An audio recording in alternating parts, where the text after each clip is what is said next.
While you're standing out here, I'll just describe the room. This is a hydrogen-safe room.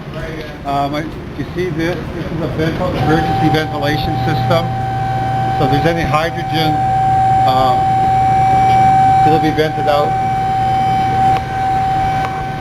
It's also designed if there's an explosion, the roof should blow, and this door should blow before anything else. The thickness of these doors, nothing's going to blow inside the building.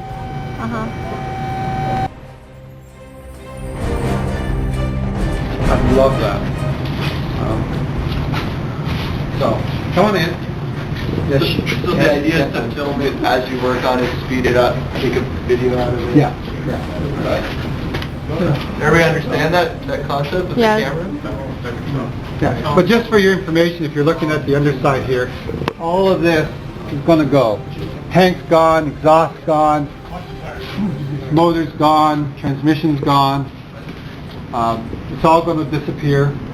There's going to be a huge motor that's going to go in here. There's going to be a rebuild of the subframe here to hold the motor. For the difference. On the front part here, the fuel cell and everything will be up here, but again there'll be another motor in here. There won't be rebuilding of the subframe on the front though. The battery will be in the back, and the DC to DC converter will be underneath right where the catalyst is.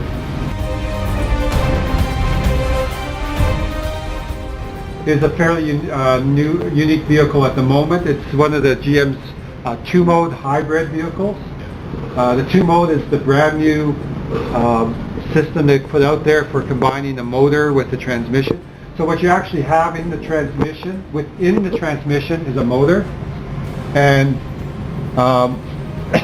right there, so Guy's pointing to it. You can't really see it, but you can imagine there's actually a motor in it, so it's not all just the transmission with all the clutching and gears, but there's a motor.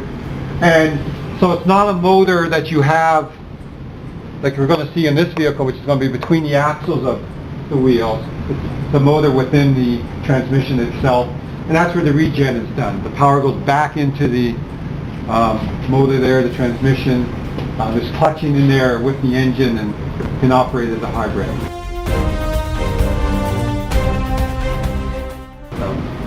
Can you explain the DC-DC converter? Why is that important? The DC to DC is, first off, the vehicle runs on DC power, not AC like a wall socket. That's what the fuel cell puts out, that's what the motors use. No, that's okay.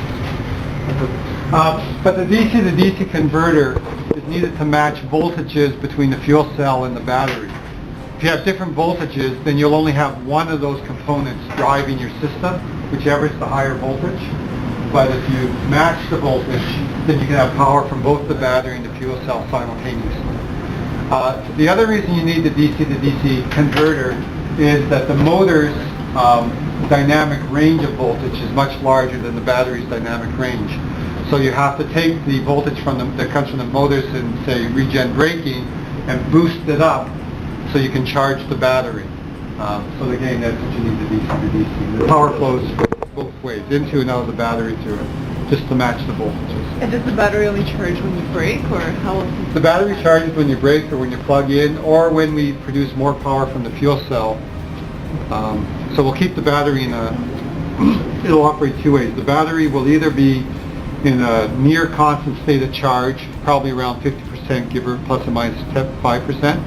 And so, depending on what that's called a charge sustaining mode. So you use the battery for accelerations, and then the fuel cell will charge it, the regen braking will charge it, and you keep it in that mode. The other mode, which is the mode that you would operate a plug-in vehicle, is the initial mode, which would be charge depleting. So you might be up at around 80% charge in your battery, 85% charge. You'll deplete it probably down to around 30%, and hopefully that's enough power to get you from home to work and never have to run the fuel cell. And then you come back, and then you have the option of charging with the fuel cell or charging by plugging it in, and that all depends on the economics and the conditions that you happen to be in. So charge depleting, you'll start off with always, deplete the battery, and then at some point you go into that charge sustaining mode because you want to be able to travel long distances with the vehicle.